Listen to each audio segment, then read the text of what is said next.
Yeah, it's been a hell of a week, and there are so many trash people out there. Believe you me. But of course, a few stood out. And I know Jordan has one who is a prime candidate for garbage person of the week.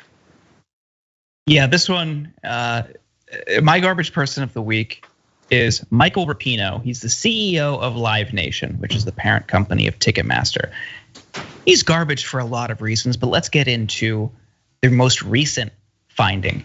And that is the Institute for Policy Studies in DC looked at the S&P 500, and of those 500 companies, the 100 companies with the lowest median worker pay, and then looked at CEO to worker pay ratios for all of those companies. At the top of the list was Michael Rapino, CEO of Live Nation, which boasted a 5,414 to 1 CEO to worker pay ratio. It was the highest out of the S&P 500, and he took home 139 million in 2022. Now, we get into a lot of equality, income inequality, and on this show and in other shows around the network, but Live Nation I hate for more than just the income and pay inequality there, because they also take advantage of artists. Because they own not just the ticketing side, but also the promotion and the venue side, they not only screw over fans through ridiculous fees, but also the artists who the fans are trying to see through taking merch cuts at the venues. When you buy a shirt at a venue, and especially if it's a Live Nation venue, 100% of your money does not go to the band. Live Nation takes a cut. It is absolutely ridiculous how they are nickel and diming everybody involved in the live music industry because of how they have a complete monopoly over that industry, from venues to promotions to tickets. They are purely evil. So that is my garbage person for the week. And I think that's a great candidate without a doubt. And it's so incredibly disgusting how they are willing to nickel and dime people to death, especially given that we know artists don't continue to make money anymore off of their music. They have to tour in order to make money because we have streaming platforms and whatnot and access to so much in terms of content. And so it really just shows you that there's really no end in sight when it comes to greed.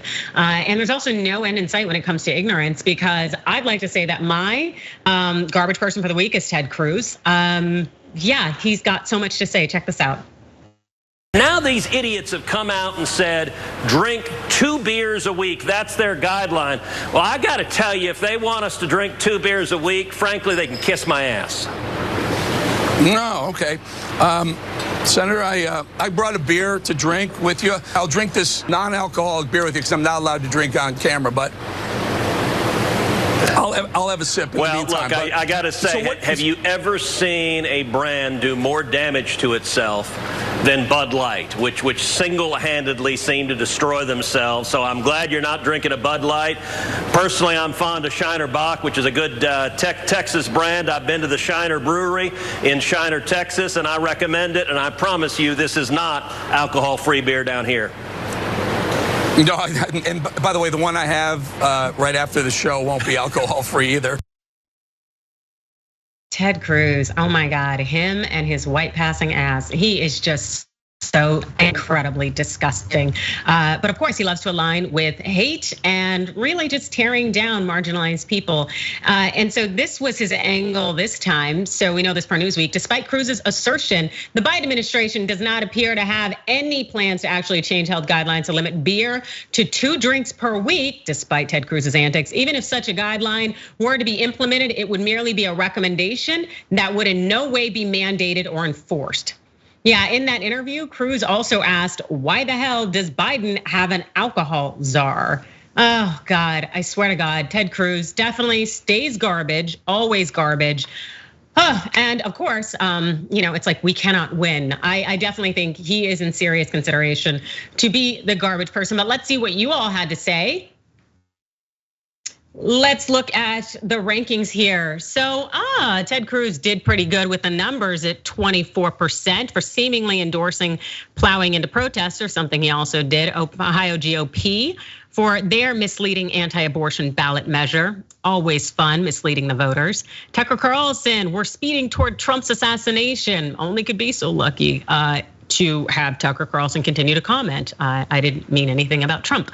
Laura Ingraham, 38%. Now that's a winner for deceptively editing Biden's anti-racism speech. Oh God, Laura she delivers. And then Georgia's co-conspirators for their flurry of legal motions. Yes, because we know down there in Georgia, they definitely don't necessarily want to be tried together. They also want to have a speedy trial. They're really trying to inundate Fani Willis's office with all sorts of nonsense and shenanigans, of course, because they want to silence people. Jordan, if you had the decision to make, I guess, of all those garbage people, would you still stick with your selection? Oh, it's tough. There's just so much trash.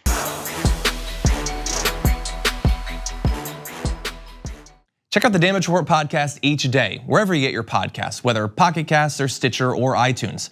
You can join me as I give you the news and stories you want, with a range of co-hosts and interview guests jumping in on the fun each day. Again, that's the Damage Report, wherever you get your podcasts. And if you get them at iTunes, don't forget to rate and review. Sometimes I'll read them live on the show.